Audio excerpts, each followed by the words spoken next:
Assalamualaikum warahmatullahi wabarakatuh.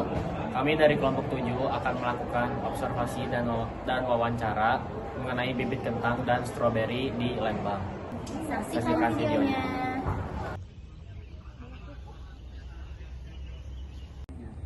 Oh, jadi di sana mah pembibitannya di sini tanamnya gitu. Ada CV Bumi Agroteknologi yang berkedudukan di Baru Ajak, Lembang. Kami berdiri tahun 2011 di sini, tapi secara legal perusahaan di 2014.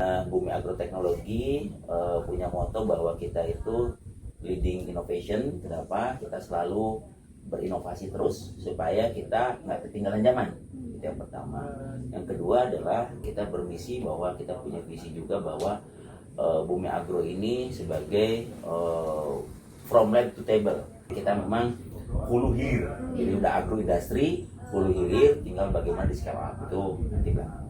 Ini dua, yang pertama adalah benih atau bibit, yaitu bibit kentang sama stroberi. Kedua adalah kita production sayuran yang ada di sini.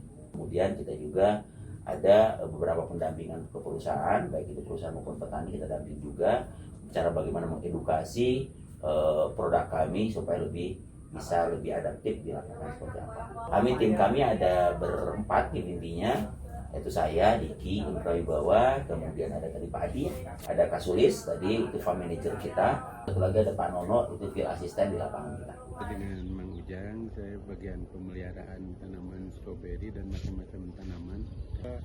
Ke benih stroberi sama kentang.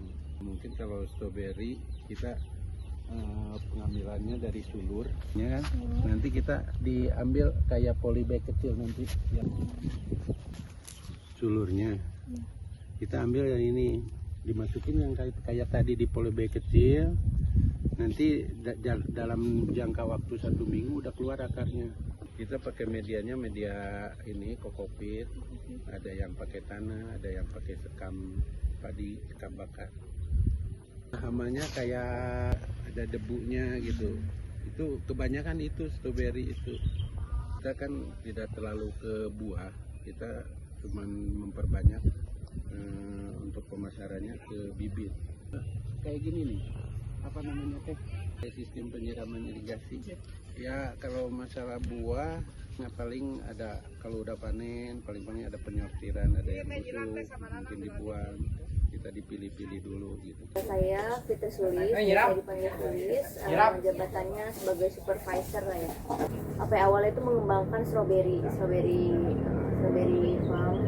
Jadi Pak Diki itu awalnya emang backgroundnya itu di strawberry pokoknya berkaitan dengan kebun itu saya. Kalau pengelolaan keuangan saya, jadi dibagi dua sebenarnya sih, karena ada proyek di bagian set, di bagian pembangunan GH, karena kita ada jasa itu juga ya di samping kebun ini, di dana pribadi kalau awalnya ya. Tapi kita juga seiring berjalannya waktu kita melakukan pinjaman kayak kur BJB kayak gitu ya, untuk pengembangan atau scale up bisnis gitu. Nah, per minggunya itu 4 jutaan ya, maksudnya kayak pengeluaran per minggunya 4 jutaan. Adopsi teknologi baru itu pastinya ada efisiensi gitu kan. Misalnya kita pakai greenhouse itu kan salah satu teknologi juga. Nah itu bisa meningkatkan produksi. Nah, apalagi sekarang ini kan iklimnya nggak nentu ya. Kalau pertanian itu sangat bergantung iklim gitu. Pakai greenhouse itu bisa meningkatkan produktivitas. Lebih banyak offline sih. Kalau online biasanya kayak yang by WA aja gitu. Bibit stroberi sama benih kentang itu targetnya kita ke petani, karena kan bibit ya. Terus juga target kedua itu kalau bibit stroberi bisa ke perorangan. Jadi Bumi Agro itu supplier. Jadi ada rantai pasoknya, nggak langsung ke konsumen. Ada Instagram, kita brandingnya lewat situ juga. Kita brandingnya lebih ke eco farming, jadi pertanian yang minimal kimia gitu, meminimalkan bahan-bahan kimia. Sekian, terima kasih sudah menyaksikan. Assalamualaikum warahmatullahi wabarakatuh.